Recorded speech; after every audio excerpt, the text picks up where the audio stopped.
Le site de Tortin, mentionné dès 1634, se situe au cœur du domaine skiable des Quatre-Vallées.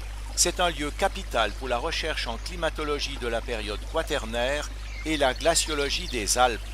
Nous allons parler maintenant du marais, des glaciers, des toits de Tortin. Le jardin japonais fait l'objet d'un reportage séparé. On aperçoit là, sous les monts de Sion, encore de belles traces de glaciers. C'est le reste de quoi? L'évolution de la glace ici, elle est racontée un peu dans le paysage, justement. Il y a 20 000 ans, tout était rempli de glace, ou presque. La limite de la glace était à 2400, 2500 mètres en face de nous, là où les rochers cessent d'être arrondis et on commence d'arriver dans ces parois un peu déchiquetées. Donc ça, c'est le maximum glaciaire quand la glace couvrait tout le plateau suisse. Ensuite, la glace a fondu.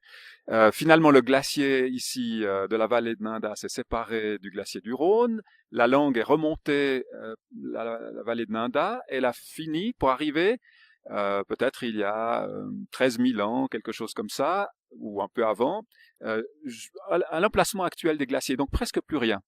Et puis, tout à coup, il y a une période très froide, il y a 12 000 ans à peu près, et grâce à cette période très froide, les glaciers ont fortement réavancé, et c'est pendant cette réavancée qu'ils ont formé ces moraines de Tortin. Donc une grande réavancée après la fin du maximum de l'âge glaciaire principal. Ensuite, les glaciers se sont de nouveau retirés jusqu'à leur position actuelle, même peut-être moins de glace que maintenant.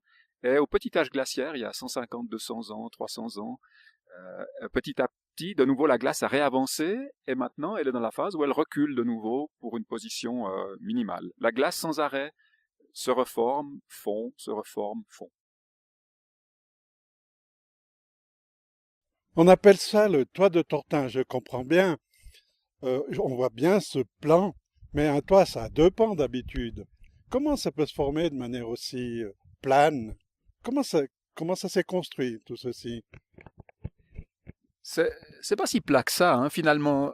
Ce toit de Tortin, c'est un objet morphologique. Dans le paysage, il y a une espèce d'arête, au contraire, hein. On peut la suivre en face de nous, et puis sur quelque chose comme presque 1 kilomètre, pas tout à fait, on a cette configuration d'une arête assez allongée. Il y a la symétrie qui est en face de nous, ça s'appelle le petit toit ici, et ces deux objets, ce sont des cordons morainiques qui ont été façonnés, qui ont été créés par des dépôts en bordure d'un glacier dont la langue aboutissait ici il y a un certain temps.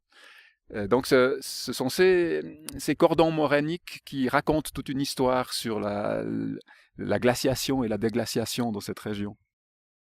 Cette plaine marécageuse est assez remarquable, elle est très étendue. Euh, comment s'est-elle formée?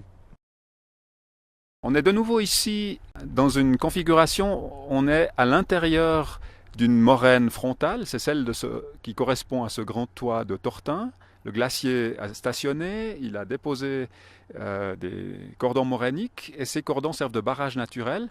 Et dans la dépression qui se trouvait ici, l'eau a formé un lac d'abord, ce lac ensuite s'est comblé de sédiments et c'est un marais qui est apparu et ce marais a de nouveau déposé des tourbes pendant une très longue période. Et l'étude de ces tourbes permet de connaître en fait toute l'évolution du climat, l'arrivée des différents végétaux pendant à peu près 10 à 11 000 ans d'histoire à cet endroit. En 1974, lors de travaux de drainage du consortage de Tortin, on découvrit un gisement de tourbe. Plusieurs sondages avec foreuse ou trax jusqu'à 11,50 m de profondeur ont permis de mettre en évidence des couches de sable, tourbe et de glaise selon le tableau ici présent.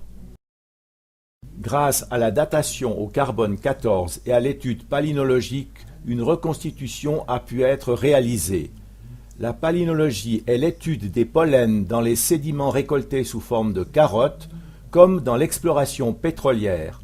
Sous microscope, on procède à un décompte des divers pollens. On peut ainsi reconnaître le type de végétation du lieu, sachant que certaines plantes sont surtout présentes dans des périodes chaudes et humides par exemple, ou au contraire fraîches et sèches. Ainsi, la couche T3 date de 1000 ans avant Jésus-Christ environ, la couche T1 de 3000 à 6000 ans avant notre ère environ, la couche M3 de 6000 à 8000 ans avant notre ère environ. Toute cette science pour affirmer que, depuis 9000 ans, les glaciers du Montfort ne sont pas descendus en dessous de 2300 mètres d'altitude, niveau le plus bas de la période du petit âge glaciaire, soit entre 1550 et 1860. L'homme a marqué la région depuis le XIe siècle. On retrouve dans cette période des troncs d'arbres calcinés, témoins d'une forêt qui a été brûlée pour défricher les terrains d'alpage. On appelle un tel lieu un géotope, mais en fait, c'est quoi un géotope? Alors un géotope, c'est une portion de territoire qui a une importance pour les sciences de la Terre. Donc ici on a le marais et les deux moraines latérales qui sont des géotopes d'importance nationale.